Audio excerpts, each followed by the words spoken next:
St. Lucia. You asked for it, and it's finally here. Hot 7 TV is now on Flow, Cable Channel 117, the first fully high-definition local channel in St. Lucia. Catch favorite movies, intriguing documentaries, chart-busting music videos, and the ever-compelling midday and evening edition of the Hot 7 News, all in crisp, high-definition quality. Welcome to what TV should be in this era. Welcome to Hot 7 TV, now on Flow Cable, Channel 117. Spread the word.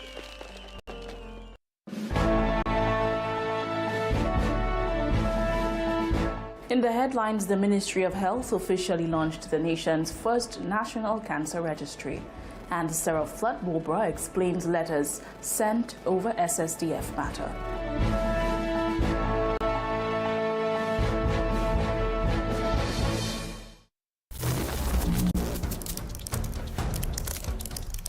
Mr. Banks!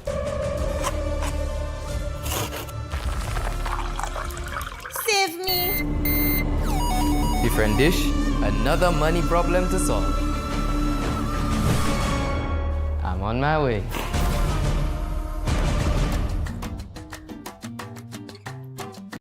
Oh, you're here. My boyfriend and I broke up, and I needed a little retail therapy as emotional support. Honey, retail therapy is not the kind you need right now. Trust me. Alan and I broke up, and these red bottoms will make me feel so much better. Isn't that what you wrote? Don't judge. No, I'm not judging. I'm just wondering why your BOSL Visa credit card has to suffer in the process as well. So what do I do? Well, I'm no Dr. Phil, but I do know that your BOSL credit card is supposed to help you live better. Use it every time, anywhere. You know, groceries, bills, fuel, lunch, and not every time your phone whispers, sale. Okay, so no more impulse buy. Correct. And you have up to 30 days interest-free. Then clear it and even earn Visa rewards. So I can still shop for the things I like? Oh boy.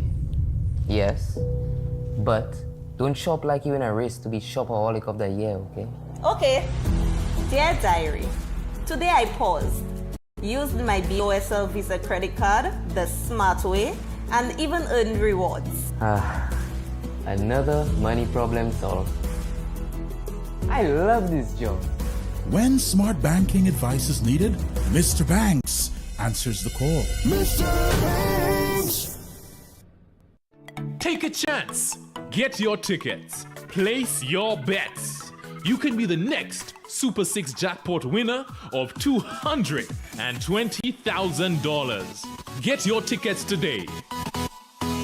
Did you know that while you're busy with your day, important news is breaking all around you? From politics to weather updates, community stories, and breaking news. Hot 7 TV keeps you informed with news every hour on the hour. Don't wait to hear it secondhand. Stay ahead. Stay informed with Hot 7 TV St. Lucia. News notes on the hour. Stay updated wherever you are. Catch Hot 7 TV St. Lucia's news every hour on the air, on our mobile app, and on our website.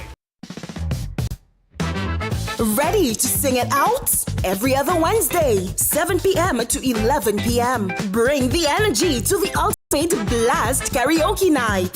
Shower singer or stage legend. If you've got a voice, the mic is yours. And the vibes stay high. From old school classics to today's biggest hits. Step up. Loud, sip on drink specials, enjoy tasty eats, and win big with Bingo! Blast Entertainment Center, corner of Chisel and Brazil Street. Upstairs, the new Starlight Building. So warm up those vocals, grab the mic.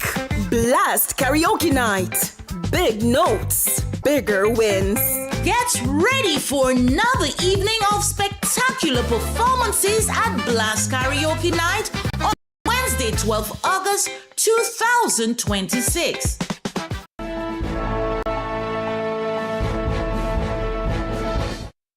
The date is Friday, August 7th, 2026. I am Daniela Edwin. Welcome to the Midday News Edition. Whether you are tuned in on Flow Channel 117, Kiss FM, Hot FM, the Caribbean Hot FM mobile app, the Caribbean Hot 7 TV Facebook page, or our YouTube channel, Caribbean Hot 7 TV. Not forgetting those of you using the Hot 7 plug-and-play antenna, thank you for joining us. St. Lucia has officially launched its first National Cancer Registry to strengthen cancer data collection, surveillance, and evidence-based healthcare planning. Health Minister Moses Jabati says the registry will improve prevention, patient care, and national decision-making by providing more reliable information on cancer across the island. The Ministry of Health, Wellness and Nutrition has officially launched St. Lucia's National Cancer Registry. This initiative is focused on improving cancer data collection, surveillance, and evidence-based decision-making. The registry was created through collaboration with key partners, including CAFA, the IR Caribbean Cancer Registry Hub, and PAHO. Minister of Health and Wellness, Moses Baptist, highlighted that cancer surveillance and the National Registry rely on reliable information to guide an effective national response to the burden of cancer. He noted that every reported case helps strengthen planning for prevention, control, and supports better patient care across the island. The launch represents an important breakthrough in an ongoing effort to improve cancer outcomes for future generations through better policies and services. A cancer registry is important because cancer will be a notifiable disease, meaning medical professionals will provide information to the cancer registry. The cancer registry will be able to collect that data. The ministry, with the professionals, will be able to analyze the data. Therefore, you can look at trends and analyze trends and to see what kinds of cancers, possibly to see whether in certain geographic areas in St. Lucia we have certain issues. He added that the absence of a registry makes it difficult to analyze data effectively, while the establishment of one would enable healthcare professionals to collaborate with institutions at both the regional and international levels. If you did not have a cancer registry, the information would be difficult to analyze. So now that we've established a cancer registry in St. Lucia, the information will be there, the data will be there, and analyses can be done to cause our medical professionals to provide targeted support and also to collaborate with regional and international institutions for assistance with our fight against cancer. Chief Medical Officer Dr. Sharon Belma George stressed the urgent need to establish the cancer registry, noting that cancer has been the country's leading cause of death for the past 16 years. She said the absence of accurate, comprehensive, and timely data has hampered efforts to effectively address the disease. According to Belma George, the registry will provide the evidence needed to strengthen cancer programs, improve strategic resource allocation, and reduce cancer-related illness and death. Malignant neoplasms has been the #1 cause of mortality for the past 16 years. Not a statistic that we should accept lightly. It is a matter that demands our urgent and sustained attention, because without accurate, comprehensive, and timely data, we're really fighting this battle blindfolded. So the registry will ensure that we have the evidence to back our programs and also to allocate our resources strategically and effectively towards the reduction of morbidity and mortality secondary to cancer. Officials say the cancer registry represents more than just a new system. It is a commitment to ensuring every diagnosis is counted and every case contributes to a stronger national response aimed at saving lives. For Hot 7 News, this is Ethne Brown reporting. A bold new trade alliance could reshape economic ties between Africa and the Caribbean. Ghana and Jamaica are leading a push to connect CARICOM directly to the African Continental Free Trade Area, a move that could slash shipping costs, open new markets for regional businesses, and transform decades of diplomatic friendship into a powerful economic partnership. We hear more in this report. Caribbean countries' continued efforts to strengthen economic and diplomatic relations with Africa, with St. Lucia and Jamaica taking steps to deepen ties with the continent. St. Lucia hosted Nigeria's President Bola Ahmed Tinubu during a state visit in July 2025, while Jamaica welcomed Ghanaian President John Dramani Mahama on August 3rd. Minister of Tourism and Investment Dr. Ernest Hilaire highlighted the importance of building stronger partnerships with African nations. He said closer relations, particularly with Nigeria, could create new opportunities for trade, investment, and employment and business for Caribbean citizens. It is important because it's about the creation of an environment where business can be established, can be managed properly, efficiently, and business can thrive. And for business to thrive, they need to have the operating space which is conducive for such. In the government procedures, government regulations, government legislation, there are certain provisions that sometimes inhibit business from functioning at the level at which they ought to. And over the years, we've been trying to remove those barriers, remove those hurdles. During his state visit to Jamaica, President Mahama proposed expanding the African Continental Free Trade Area to include CARICOM member states directly. The move aimed to provide Caribbean countries with duty-free and tariff-free access to a market of more than 1.4 billion people, with a combined gross domestic product of approximately US $1.3 trillion.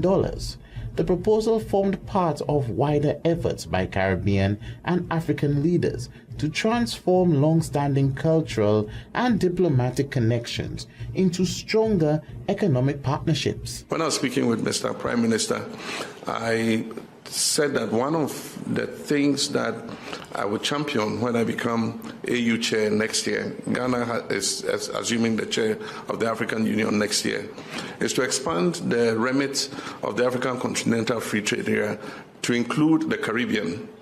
We've set up the African Continental Free Trade Area that allows us to export goods duty-free and tariff-free into each other's markets. That's a 1.4 billion population market, and that also is a 1.3 trillion GDP economy. And so we can plug the Caribbean in so that we can exchange goods between Africa and the Caribbean duty-free, tariff-free. And so that's one of the proposals that I'll take up in my chairmanship. To support direct trade, both nations are exploring a dual-hub maritime shipping module connecting the port of Kingston in Jamaica with West African sea hubs in Ghana, alongside direct bilateral air service agreements between Accra and Montego Bay. Jamaican Prime Minister Dr. Andrew Holness highlighted the expanding air capital and financial tech ties is key to pursuing long-term economic independence and building upon shared historical bonds. Clearly, Marcus Garvey set the foundation, connecting us intellectually, connecting us as a people. We now must take that and create, as borrowing the term used by my brother, the economic emancipation of our peoples. We have been saying in Jamaica, we are pursuing our economic independence. It's the same thing.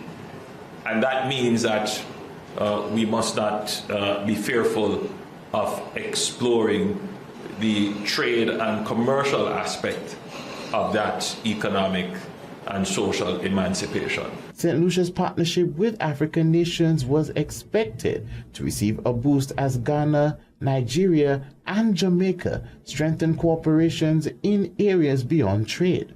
The governments agreed to establish a permanent joint commission for cooperation, which will meet every 2 years in Accra and Kingston to monitor progress in financial services, healthcare recruitment, education, and digital technology.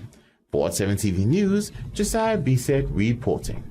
As back-to-school expenses continue to place significant pressure on household budgets, many parents are facing the challenge of covering the cost of uniforms, stationery, school supplies, and other essential items needed for the new academic year. With the financial strain weighing heavily on many families, particularly those already struggling to make ends meet, the National Community Foundation is stepping in to help ease the burden through its annual Back-to-School Assistance Initiative. Christabel Obi tells us more. For many families, the start of a new school year brings the challenge of covering the cost of uniforms, books, stationery, and other essential supplies. The National Community Foundation says its back-to-school assistance program is intended to ensure that financial hardship does not prevent children from accessing the resources they need to succeed. Executive Director of the National Community Foundation, Vanya Reed Hinkson, says the initiative aims to provide meaningful support to families during this financially demanding period. Despite financial status in households, there's always some level of a financial burden. And at the National Community Foundation, we understand that, especially when we are carrying students at the secondary school level. The foundation says it continues to focus on assisting vulnerable households by providing support where it is needed most. Beyond helping families meet immediate back-to-school expenses, it hopes to give children the opportunity to begin the school year with the resources they need to learn and succeed. The challenges vary. We have parents who, for example, are employed but not steadily employed. We have parents who may have the resources but may not know how to tap into the institutions to expand and to use the resources well, whose kids are brilliant but they're not sure how to support that child in their educational journey. So it really varies. One thing with the National Community Foundation is we support kids across the island. Hinkson says the program is made possible through the generosity of its corporate sponsors, donors, and community partners. Their contributions allow assistance to reach families who may otherwise struggle to prepare their children for school. Officials say applications are carefully assessed using established eligibility criteria to ensure assistance is directed to those facing the greatest financial need. The foundation says the goal is to provide fair and meaningful support to the families who need it most. So there's a formal process by which these applications are sent to primary schools. So each principal, for the most part, receives an application. We ask these principals to select the students. Again, they have the best relationship with their parents, with their students, so to select the students that they think, based on our criteria, are more suited for this sort of assistance. An application is filled out by the parents, by that principal, and by that homeroom teacher, and then submitted to us. From there, we submit this to the education committee, and a decision is made. While the immediate goal is to help parents manage back-to-school expenses, the National Community Foundation says the program is also an investment in children's education, helping ensure more students begin the academic year equipped to learn. I'm Christabel Obi reporting for Hot 7 TV News. This is the Hot 7 TV Midday News Edition. There is more after the break.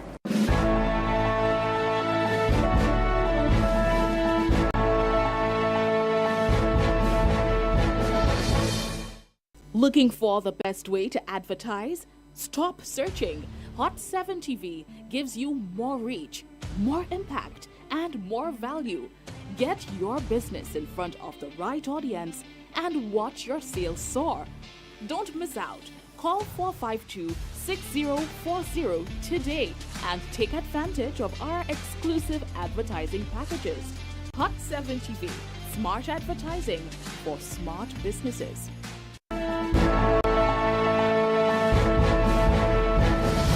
Welcome back. UWP member Sarah Flood Bobra is speaking out about recent letters tied to the ongoing SSDF matter. She says letters sent to several organizations, including the Office of the Ambassador of the Republic of China, Taiwan, were intended to preserve St. Lucia's relationships with its international partners during the ongoing SSDF matter. She said the correspondence also aimed to protect the integrity of the country's institutions while ensuring accountability continues. United Workers' Party member Sarah Flood Bobra has responded to concerns surrounding letters sent to several organizations regarding the ongoing St. Lucia Social Development Fund SSDF matter, confirming that one of the letters was addressed to the office of the Ambassador of the Republic of China, Taiwan. Flood Bobra said the correspondence was sent to selected organizations in an effort to preserve St. Lucia's relationship with international partners during the ongoing situation. We've had a long record of cooperation where these donor agencies and governments give us money to do specific things. And they expect us to do with the monies the things that we said we would do with the money. So in writing these letters, I am not the one informing these agencies of what is going on. They already know what is going on. Do not think for 1 minute that the diplomats based here or the EU is not informed of what's going on in St. Lucia. They already know it. She added that the letters also expressed appreciation for the support the country has received over the years, which she said has been built on trust and integrity. According to Flood Bobra, the intention was to ensure that the SSDF continues to meet the standards expressed by international partners while protecting the credibility of the institutions involved. We want to ensure that the SSDF continues to uphold the international standards that are expected of donees who receive money. When I do that, I'm trying to ensure that we preserve resources for us in the future. And we preserve the integrity of institutions, not just the SSDF. Because if the European Union isn't happy or has concerns about use of its money in St. Lucia, it will not be concerned only with SSDF. It will be concerned with everywhere its money is put in St. Lucia. And if the EU has concerns about its money, every single country in the world will have concerns about whether or not it should give St. Lucia money. She added that safeguarding the integrity of the country's institutions remain a priority and said that people of St. Lucia will continue to hold the government accountable as the matter unfolds. The citizens of St. Lucia will hold the St. Lucia government accountable, and whether or not they can trust the St. Lucia government, they know they can trust the citizens to hold the government accountable. So what I'm doing is preserving our reputation, preserving the trust that these countries have in us, to know that citizens will demand that the government adhere to best practices. She said the focus should remain on ensuring that established processes are followed and that institutions continue to operate in a manner that protects St. Lucian's reputation both locally and abroad. For 7 TV News, Josiah B. said reporting. As climate change continues to place increasing pressure on agriculture in St. Lucia, the Ministry of Agriculture is encouraging farmers to adopt vermicomposting as a sustainable and cost-effective practice to improve soil health, reduce production costs, and build more resilient farming systems. Officials say the technique can help farmers better withstand changing weather patterns while supporting long-term agricultural productivity and environmental sustainability. Farmers gathered at the Violet Agricultural Station in Miku for a 3-day workshop focused on turning organic waste into nutrient-rich compost using earthworms.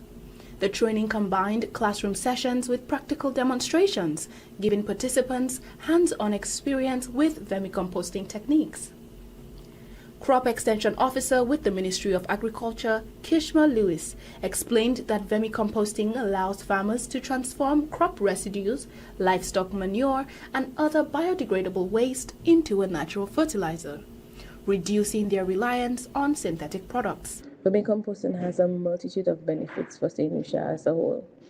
It transforms, literally, organic material into nutrient-rich soil amendment that improves soil structure, increases water holding capacity, and increases the biodiversity in the soil web. and also encourages beneficial microorganisms in the soil. Unlike traditional composting that many farmers have mentioned to us during the training, vermicomposting contains far more biostimulants and active enzymes in comparison, which is extremely beneficial for root development and overall plant health. She added that healthier soils can retain more moisture during dry spells, reduce erosion after heavy rainfall, and improve crop production as farmers adapt to changing climate conditions. Vermicast also allows the soil to retain moisture for much longer, as it acts like a sponge that absorbs a lot of water, which is very important during droughts and even during heavy rainfall, hence reducing on the amount of soil erosion we have. Lewis also pointed out that farmers can start the process using materials already available on their farms, including indigenous earthworms. Participants visited established vermicomposting units at the station to see the process in action before applying the techniques on their own farms. The training was held to help farmers build resilience to climate change. It introduced them to vermicomposting as a practical and sustainable soil management practice. Many farmers from St. Lucia suffer from reduced yields because of droughts, poor soil fertility, and the rising cost of inputs. Through the training, we wanted to show the farmers how they can use materials that are available on their farms to produce vermicompost, which is actually a very high quality organic soil amendment that will improve their soils, help them increase their yields, reduce on the environmental wastage, and significantly increase on their livelihoods. The Ministry of Agriculture says the workshop forms part of its wider effort to promote sustainable farming, strengthen food production, and encourage better use of the island's natural resources. I'm Christabel Obi reporting for Hot 7 TV News. The inaugural West Step Summer Dance program concluded with a showcase celebrating St. Lucian culture, emerging youth talent, and the value of arts education. The two-week intensive training initiative, which began on July 27th, brought together young dancers for skill development, creative expression, and exposure to diverse dance traditions. The inaugural West Step Summer Dance program ended a two-week intensive training program that began on July 27th. The showcase highlighted St. Lucia's culture, youth talent, and the importance of arts education, with organizers describing the event as more than a traditional dance recital. It provided a platform for young performers to celebrate their heritage while showcasing their growth and artistic development. Founder of West Step, Wesley Stevens, said the program was created to nurture young talent, promote culture awareness, and provide opportunities for youth to develop their skills through dance and arts. This is a two-week dance intensive. It came about because I felt like there was a need to come back and give back of the talents that God has graced me with. I've been dancing and teaching for a very long time, but I've been teaching for over 20-something years, and I felt like, I'm giving back to the students in Newark, New Jersey, where I teach, and so it was time to come back home to give of what I know to the young people from where I'm from. Young participants aged 10 to 18 spent 2 weeks developing their skills in Caribbean and African diaspora dance traditions, while also learning contemporary techniques, choreography, and stage performance. Dance teacher Maria Rodriguez described the students' efforts as impressive, saying the group had shown great commitment throughout the intensive program. She said that it had been an amazing 2 weeks of learning and growth. They have been incredible, really, really, really. They have been incredible, very respectful, and it's something that I take with me, how they have been behaving with me and how they take the knowledge and they really accept it and they're open to learn. Teaching them contemporary dance and floor work and everything. I know some of them have some experience with it and others this is their first time, and I think even though it's their first time, they really took it with a lot of bravery, and that's something that I with me from you is really like how you were open and you were like, okay, we're doing that and we're doing the other thing, like without complaints. Several participants also shared their experiences, reflecting on the skills they gained and the confidence they built through dance. Being a part of West Step Dance has helped me improve my dance skills, build confidence, and develop discipline through practice and hard work. At first, I'm not going to lie, I didn't want to come at first. But then when I get to know everybody, and then when I get to used to like what we just usually do, I start to realize it's not that bad and I should stop overreacting. The public is warmly invited to experience this inspiring journey, witness the immense dedication of these young performers, and support the next generation of St. Lucian artists. Tickets for the unforgettable community event are available for EC $60, and the showcase will be held on Friday, August 7th, 2026 at the Golden Grove Ballroom of Harbor Club.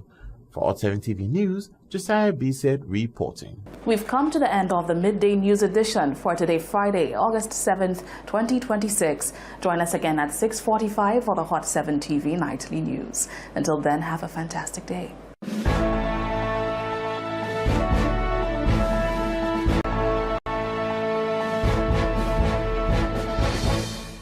From your desk to your lunch table, whether you're on the job or taking a well-deserved break, get the top stories and breaking news all in one place. Join us Monday to Friday at 12 p.m.